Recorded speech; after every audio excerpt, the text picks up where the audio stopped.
I just threw away 3 lakhs. Arjun muttered, slumping into the airport lounge chair beside a woman reading a business magazine.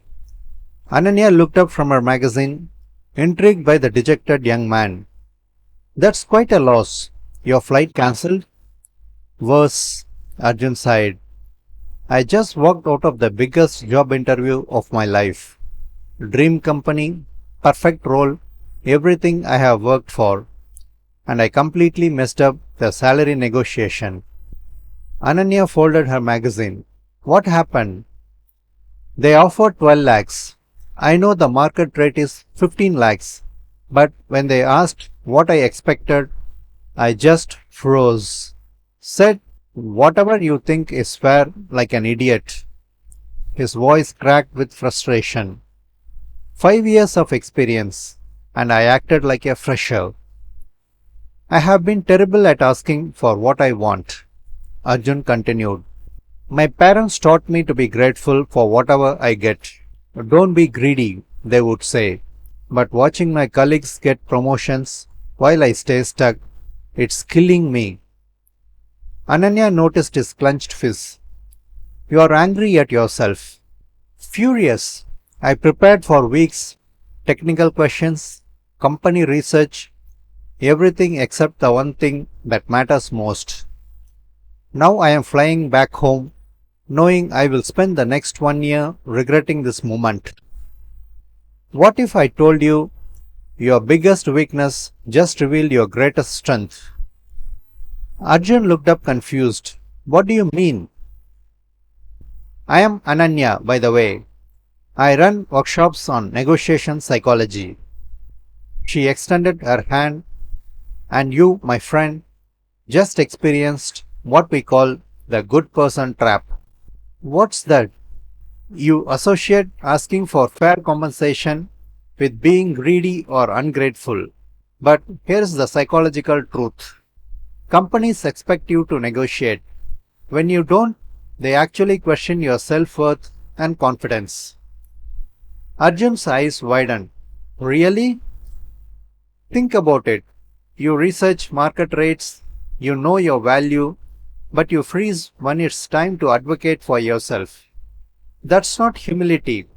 That's hurting yourself while trying to look good. Ananya continued. The most successful negotiators understand this. Asking for what you deserve is not selfish. It's showing respect for your skills and their judgment. Companies budget extra for negotiations because they know good candidates will ask. But it's too late now, Arjun said. Is it? Ananya smiled. What if you send a follow-up email? After reflecting on our conversation, I realized I didn't clearly communicate my salary expectations.